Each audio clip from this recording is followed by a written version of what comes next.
Farm Fresh, a brand that most of us are familiar with. In 2022, the group went IPO, and it was Malaysia's largest IPO at that time, raising 1 billion ringgit to Farm Fresh and its major shareholders to expand their business. At that point in time, the world suffered from high inflation thanks to various geopolitical tensions happening around the world, causing raw material costs to escalate and affecting Farm Fresh profitability.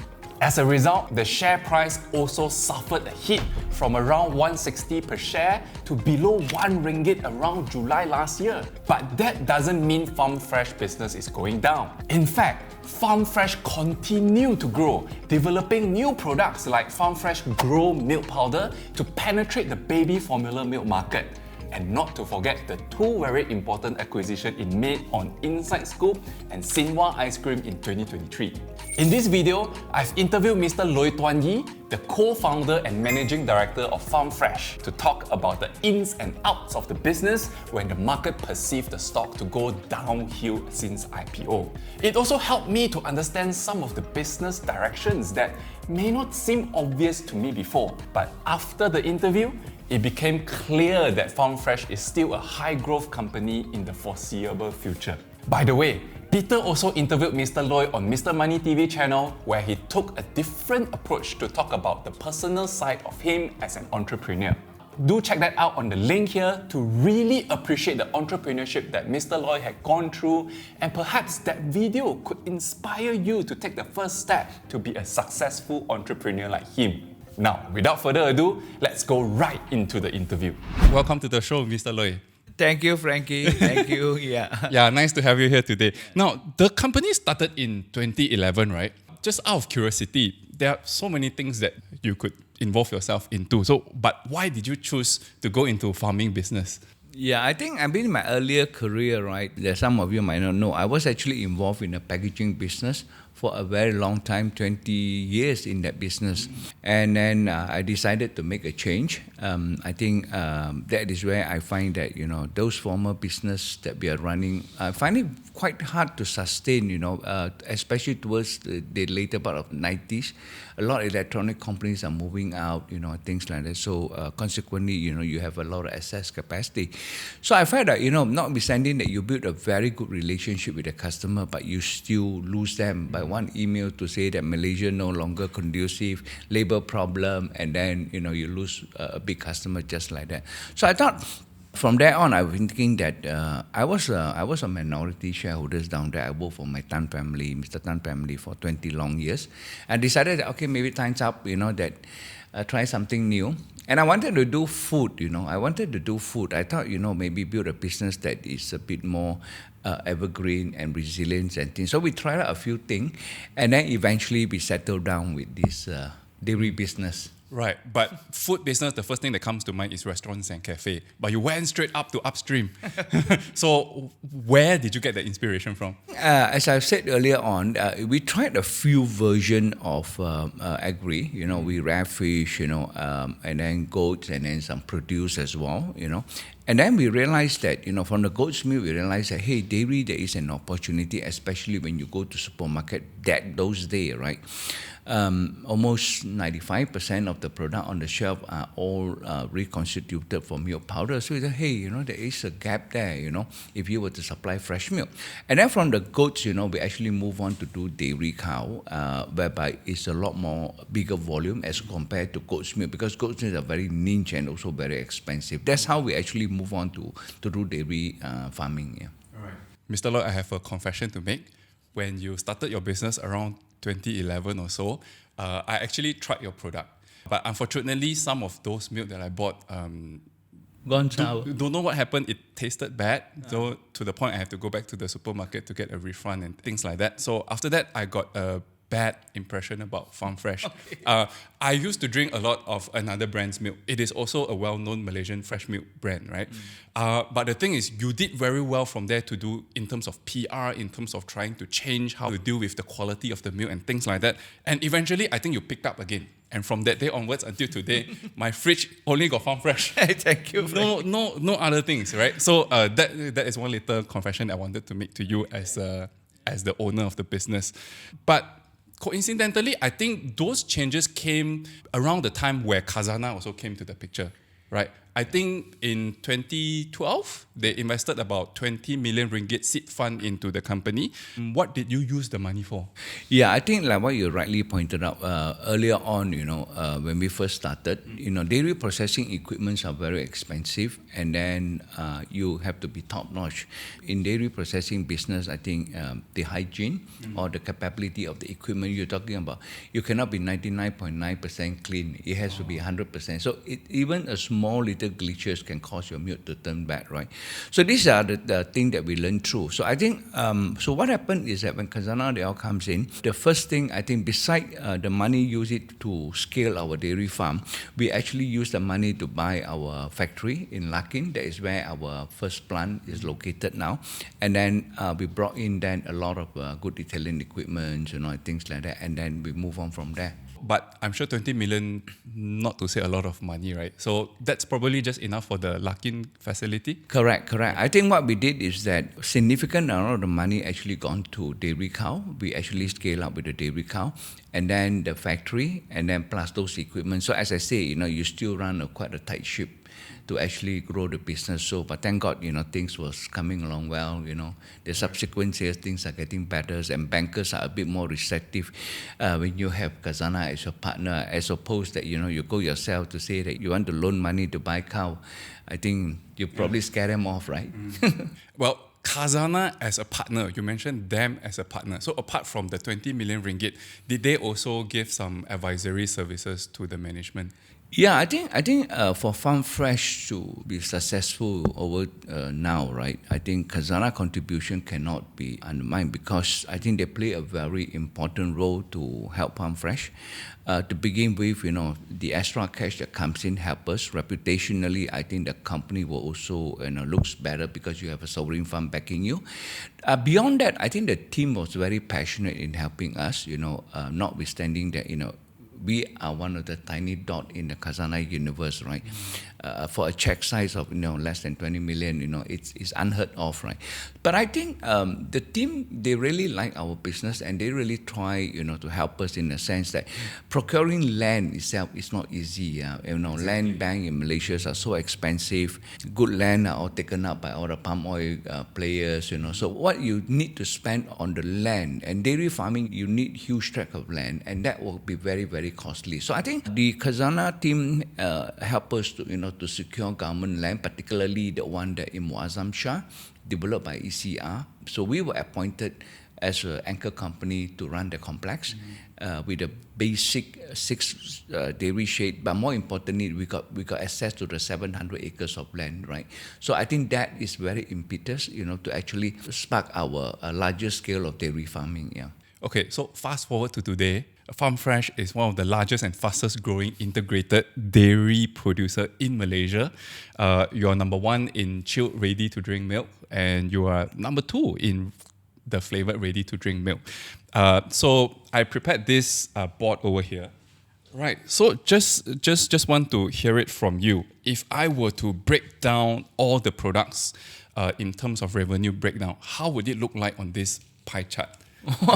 Yeah, do you mind to just I think scribble? maybe probably Cairo will do a better job. I think as of now, if you look at it, I think our chill category almost is about 60% of our business. Our chill category, 60%, which is the entire. You need the fridge, right? 60%, and then the 40 maybe about 40% is the ambient. We call it the UHT category, right? Yeah. So this is chill. So within the chill category, of course, you have the yogurt as well, and then you have the other all the flavor range. So say, for example, our chocolate is available in chill as well as available in UHT. So here UHT, but I think this percentage will begin to change because we started to launch our Farm Fresh milk powder. Right. So in the coming years, probably you will see there will be a shift in terms of the composition of that. So milk powder will be another new category, another vertical, and then maybe the ice cream will come in as well. So the pie chart might change in the coming years. Since you bring that out, right? Could you help us to share some insight about how it may look like, let's say, 3 years down the road? Oh, from here? this is Challenging, eh? yeah, I indeed it's challenging. But I think on the basis is that, let's say for example, that in 2-3 years, supposing that we have 10% market share in ice cream, or we have 10% market share in powder category, right? And that itself, ice cream will probably give you 150 million, 200 million business. The milk powder category will probably give you another 100 million or 100 million business. So I think that is something that 5 to 10% itself into a big category of ice cream. I think maybe about 1.5 billion category, milk powder about 2 billion. So this is why I think over the next 2-3 years, these are the new pillars that we need to work. So if you see that, then probably this ratio you'll probably change a bit, yeah. At the expense of the chill breakdown or the UHT? No, I don't think so. That on its own, the chill will also continue to grow. UHT was also continue. I think the UHT, our Yara by Farm Fresh, which is the powdered milk category of product, our Horeca channel into UHT. In fact, those all category will grow, but the percentage might sway because the other definition of the category that's coming in, right? Yeah. So just now you mentioned about the Yara brand. That's another question that I always wanted to ask. Okay. Yeah, Farm Fresh is doing very well.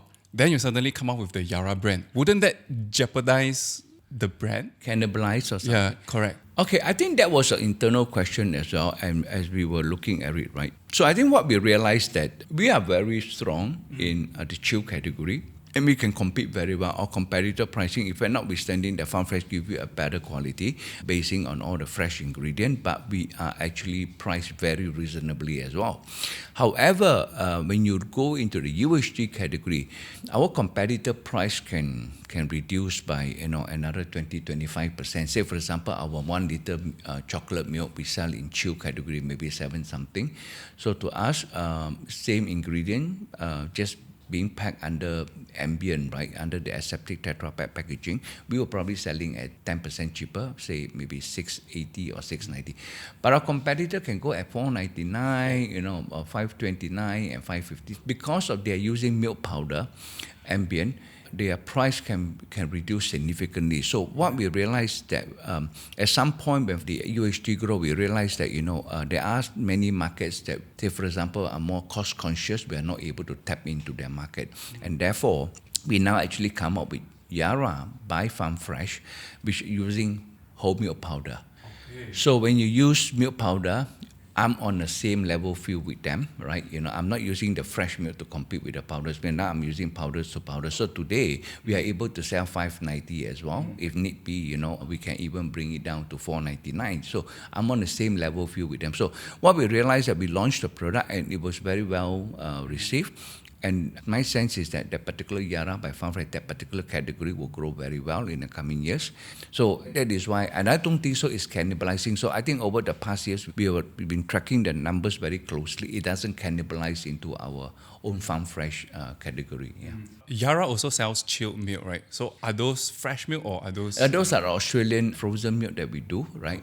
So the Yara mostly for the Horeca market. Yeah, and then the Farm Fresh are all the local milk, yeah. Okay, Horeca stands for hotel, restaurant and cafe, for those who are not familiar with the term. Okay. Right? The milk powder business, specifically on the Grow, Farm Fresh Grow brand, right? I'm a parent myself, and when it comes to milk powder, at least for me, I tend to be very sticky to a particular brand, simply because if I change brand and the baby doesn't like the taste, then I have issues. How do you gain market share from that space? No, I think these growing out milk powders, right? I think you need to split them to 2 categories. Number one, I think is the infant milk formula, and then the other one is the growing up milk formula. So the infant milk formulas are the one that for baby that below 1 year old. We are not in that space. And we don't believe in that space as well because we really, really felt very strongly about breastfeeding. Mother's milk is, second to none. And I think all the mothers should be encouraged to actually work really, really hard. I mean, of course, it's easier than me saying, right? So, but anyway, I think we felt that, the mom should work very hard to feed the baby with their breast milk, right? And then after 1 year old, right, you then move on to the growing out milk. That's where our Farm Fresh comes in. So we have got 2 categories. One is from the age 1 to 3, and then the other category is from the age 4 to 6, right? Now, very sadly, this is one industry that, is very, very closely guarded, the amount of, for lack of better word, I think propaganda, right? Yeah, so there's so much information being disseminated, and a lot of mothers, taken all this big bang for granted. But if you truly go down, if the mothers or the parents, right, go down to take a closer look on all the ingredients down there, you'll probably have a shock of your life that, why these ingredients are inside there in the first place, right? That is why, as I said, in fact, last year, I think UNICEF and WHO has make a big fuss out of it, calling them misleading, manipulative, and so why, right? Why this thing is happening? I don't know, right? So I think for Farm Fresh Grow, our position is quite simple. Basically, what we wanted to offer to the mothers is that we felt that the children have to grow up healthily, and we give you an honest milk, just a whole natural milk powder, fortified with 22 vitamin, enriched with DHA, and more important, with the BB12 probiotics. So I think this is something that we found that, the sugar addition to the kids, if you change them at the later part, like what you rightly say, might have a problem because they got so used to this kind of sweet, things and all this sort of thing. And now you want to wean them off from the sugar crave or the sugar addiction. It requires effort. So this is why, as I say, that we hope they can start early without too much of sugar in their body. Yeah. As an investor, of course, I got all those information from the market, and I got intrigued and I really wanted to try it out. But the issue that I have from that point onwards is it's very hard to find Farm Fresh Grow. So it makes me wonder, right? If you're using the same distribution channel, wouldn't Farm Fresh Grow be found in the same space, right? But why is it so difficult to find? Frankie, you are referring to the powder one or the UHT ambient? UHT ambient, right? Yeah. So the ready-to-drink type. Correct. Right? The year before, we started with the Farm Fresh Grow, which is the UHT ready-to-drink format. And then last month, towards November and December, we launched our Farm Fresh Grow powder format. So I think when you were referring to the Farm Fresh Grow RTD, right? We actually roll out, as I say, we on and off, we still got mothers complaining that cannot get our product. So the problem, as I say, right, the distribution, particularly into places like Speedmart 99, which we load in there a lot. And due to the space constraint, the shelf spacing and all that, sometimes you can only put that many pack. So if you have mother that going in, taking off 15, 20 pack, then the next one will come few days later, you realize that, the thing runs out. So this is why with the milk powders, right, so I think we have more choices now. And then distribution into Jaya Grocer and all the rest of the modern trade are all taking place. So we really hope that they can make it more easily available. So hopefully next time I can find the milk on the shelf. So in August 2022, FGV, Felda, together with Balatna and Touch Group, they developed an integrated dairy farm business in Perlis, and they expect to start operation by 2025. They have a very aggressive target, right? They aim to produce 100 million litres of fresh milk per annum in the first 3 years, 300 million litres in the next 10 years. Do you see this as a threat? I think for me, not only FGV Balana, FNN also started as well in Negeri Sembilan. One was in the north, one was in Negeri Sembilan. So as I say that, I'm not sure how to actually look on this, and everyone was asking us, that Jacob and I look like moron, right? After 10 over years, our cow produced 15 litres. And here you are, these people coming in and they're producing 30 litres. Hey, Lloyd, what are you doing? How come people do 30 litres, you do 15 litres, right? But I think I felt that, I'm not going to go into this argument with them because basically, let them start. And then we will see, right, how far they can go. So I think doing dairy in tropical condition is really, really very challenging, right? So I don't think so. It is something that is that easy. I know our Australian farm, same dairy cow that we have, that producing 30 litres. When you define 30 litres, you're talking about per lactation, you can get 10,000 litres. In other words, when they calve down, to until end of lactation, that we milk down about 305 days. So on 30 liters, you can get, 330 days, you get 10,000 liters per lactation. That is the top-notch cow that you can get. In our case, we only get about 5,000 liters per lactation. Is that on average, sometimes you have the cow that calved down, producing 10, 12 liters, and then they peak at 30 liters, and then they also come down towards the late lactation. So there is a milk curve, right? It's not a straight 30 liters all the way. So I'm not sure how that mathematics works, but anyway, for me, I think we are not only a fresh milk company, right? We are also have other products like our yogurts, and now we are moving into our UHT, our powdered milk, our ice cream and things like that. So there are many, many other pillars that we are actually growing, not just fresh milk per se, right? So we'll have to wait until when they started, and then we will see how it goes, see whether were they really able to produce that volume and sustainably, That I think that is the key. Cow would die, right?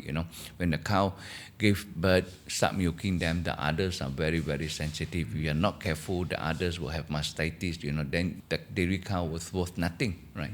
Nonetheless, how well or how bad they're going to do, it will still create competition. And that is definitely going to affect the margin. So is there a strategy of how you're going to protect your margin, how you could to protect your market share and things like that? Competition will always be competition that coming in, right? So it's just that difference that, maybe their scale this time around, they come in on a larger scale. We do not know. I mean, they've been talking about this for many, many years. And till the day come, we will see, how they come along. So I think what we do at Farm Fresh, as I say, we have to run a very tight ship.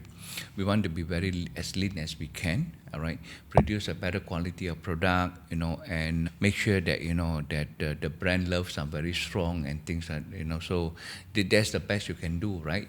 So come what it may, right? We will take on them. Or maybe go on a blue ocean strategy, go overseas. And that is exactly what you're doing as well, particularly into Indonesia, Philippines, Hong Kong. Yeah, correct. I think Philippines specifically, our plant is in the middle of commissioning, so we hope that by March or April, that all things are cleared, and then we can actually start to distribute product into the Philippine market. So this is where, as I say, that if you look at Malaysia, I think we only have about 60 million kind of fresh milk consumption. If you look at the whole dairy industry, right, you should look at it in the sense that, on the fresh milk category itself, it's not that big, right? There are other products. So really, 30 million people, how big can you go, right? So this is why, as I said, the total addressable market is also very important. Philippines, you got 100 million people. Indonesia, you got 300 million people. So I think we have learned enough that we hope that, the Philippines venture, as we go in there gradually, in the next 3 to 5 years, that will become a very important market for us, yeah. How would you distribute your product in your overseas market? Would it be the same in Malaysia or you adopt different strategy? Yeah, I think in Manila, in Philippines, we actually start our processing factory north of about an hour and a half north of Manila, and that will give us a processing all in pasteurized version. That means all need to be chilled. UHT we will ship from Malaysia for distribution in Philippines, and as I say, because the Philippine sheer population in the greater Manila alone, right? You got about 40-50 million people, so don't have to go very far. Don't talk about all the small island. Right? Just focus on that. Can keep us very busy for many years to actually open up our market, and hopefully, beside picking up consumer that try our milk, Horeca is a big opportunity as well. So I think we will move from there and see how to grow Philippine market. 2023 is an exciting year for Farm Fresh. You bought 2 ice cream companies, Inside Scoop and also Singua Potong Ice Cream. But before I go into that, right, again, somehow I'm very curious about your business. You already have Jomcha, and Jomcha has one of the best ice cream that I've tasted before. So what I initially thought is that, you have just such a great product. Maybe what you could do is just a little bit of marketing and come up with a few flavors. Then that's where we'll start growing. But then suddenly, announcement come out to say you go into Inside Scoop. So why when you already have Jomcha, you still want to acquire Inside Scoop? I think Jomcha is something that we do, to extend our product offering. They all use our ingredients, right? From our fresh milk or all the ingredients-based dairy product derived from farm fresh. And just like our ice cream, using a fresh milk to make an ice cream, so that soft serve ice cream tastes so yummy, right? I think there's one aspect of it. I think today, I can't remember, maybe got 40, 50 outlets that we open. And some of the outlets, we even go with a new format that, we offer a lot of food. A lot of customers say, hey, how come I come to a farm fresh shop, I cannot buy your milk, right? So we tried 2 in Johor, and it's very, very successful. A lot of people come in to buy our milk on tap, all the other products. But when you talk about ice cream, right, I think ice cream, first, it is a category that is dominated by all these multinational companies. Essentially, is Unilever, Walls, and Nestle, right? It's a very big category. So, when we look at inside scope, I think we look in the sense that M&S has really done a great job. The retail format, they are doing well, is profitable as well, and they are growing, right? But what we wanted is to go down to the CPG space, which is the stick ice cream and consumer packaged goods. Yeah, consumer package format, right? So the acquisition of that also paved way in a sense that, how much time can I have, right? Everything I want to build from ground zero. So I think these are the things, some of these, I view it more as a strategic acquisition to speed up our pace to the market, for example. And more importantly, you got to have a good team, right? So this is where, as I say, as a business grow, we also want to have surrounded the company with the good people to actually continue to grow the company. So why we buy inside scope, I think, in matters of valuation, a lot of people contest, hey, just a shop. I think to find a homegrown local champion company, not many is available. And those that are doing well, obviously they have their intrinsic value, they have their capability. So I think we hope to leverage that kind of know-how to go on to produce a very decent ice cream and then for Malaysian to enjoy. Yeah. Well, you paid 84 million ringgit for 65% of Inside Scoop. Some people think that it's expensive, but I'm sure you have your own justification of why is it at that price, right? So maybe you can share with us whether they're worth that money or not. Obviously, if you ask me, I say it's worth it. Otherwise, I won't do the deal, right? So as I say that, it all depends on what you wanted. When you wanted to acquire certain business, right? At the back of your mind, you have to think that how can you actually make it better? What kind of assistance they can give it to you in terms of brand, inside scope? Brand is very strong in Klang Valley, right? So, for example, if you just put another ice cream there selling 6-7 ringgit, what brand you want to put, right? For example, okay, maybe you want to call it Farm Fresh, but again, we are not in that space, right? So this is where I think market will have to wait for the next 1 or 2 years, see whether this is worth the money or not. So partly for the brand equity as well. Yeah, correct. Scoop. Yeah. For example, if you go in there, you see an inside scoop, ice cream for 6-7 ringgit, you will not feel you're overpaid, right? Right, understand. Now, you also spent 28.4 million ringgit to acquire Singua ice cream. I understand that it's not so much about the ice cream, but it's more of the 6,000 distribution points.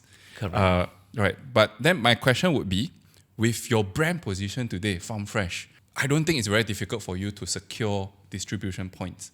So why spend the 28 million to get 6,000 points? If you look at the Singua Potong ice cream, right, to begin with, there is a brand has been around for 30 years, a very, very traditional recipe. The red bean potong ice cream tastes great, right? So I think that's one thing. And they are also a very profitable company as well, And I think CK was a very good operator in terms of distributions and things like that. So, yeah, Farm Fresh, of course, today, if we were to go around, we can build our distribution. But then again, nowadays, if you want to go into any shop, right, every shop is all jammed up, right? So if you want to put your freezer down there, it's not so straightforward. It takes a lot of coordinations, reconfiguration of the floor plan, the panogram and things like that. So I think a lot of people don't understand that, today the distribution part of it is, as I said, particularly, relates to ice cream. Without a freezer, you cannot put your freezer into Walls box, or Nestle box, for example, right? So you need to have your own freezer. There are a lot of small companies, as I say, that, I think this is one market that if you put a freezer and if you're not strong enough, the other people product go inside to you, so you can't manage it. So I think what Singua has got to offer is, as I say, that they are very established in that space. And when Edmund comes out with all the ice cream, we are ready to roll already. So I think this is where we are looking at, the 1 ringgit ice cream, in Singua brand, we continue to roll out.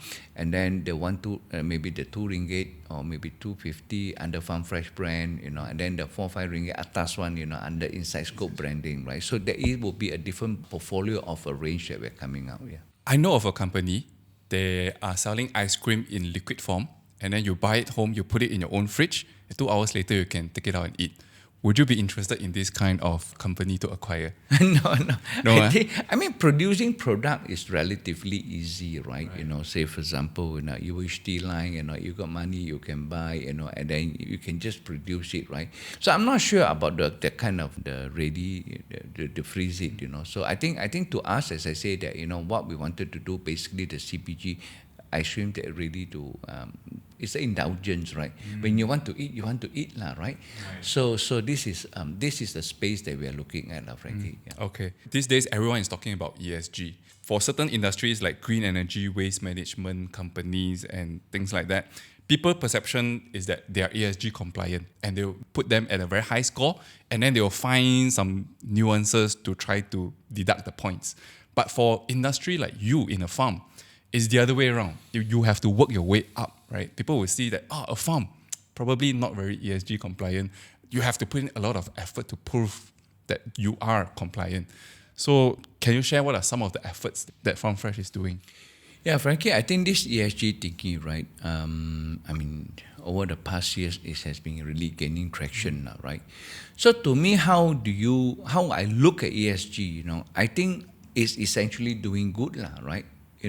You harm the world, you harm this earth, someday they will come back and haunt you, right? All these weather changes, either very, very bad drought, you got no water, and then when they give you water, they give you too much water until you get flooding all over. So these are the mother nature, right? I think to me, if mankind want to go against this mother nature, maybe short term you beat them, but long term they'll come back and haunt you. So I think it is all about doing good. Things that we are doing, I think we have to be mindful, right? All these emission things, or whatever that you wanted to do, the pollutions and all this. So I think we are very mindful of that.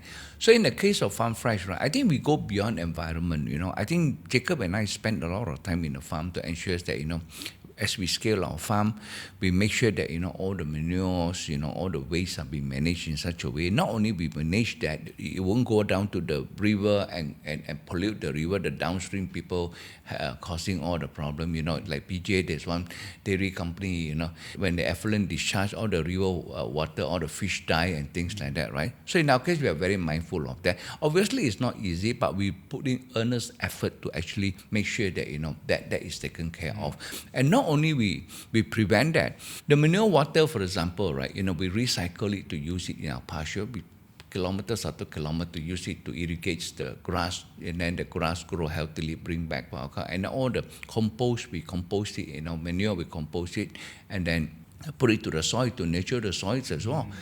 Now, I think ESG, to me personally, is beyond just environment, right? Today, when you talk about social impact, right, why are we not talking about, for example, the well-being of the kids, right? The children well-being, right? Like Make us, better milk. Yeah, so why are we not talking about how we impact someone else's life? Like, for example, our home dealers, right? We impact thousands of women that enable them to do a part-time job to sell our milk. Very, very honest business. Make 800 a month or 1,500 or 2,000. So we are able to impact people, all these households, in such a positive manner, right? This is what we are talking about, social impact, about the kids' health, right? So here you are, right? When you're talking about a big brand, right?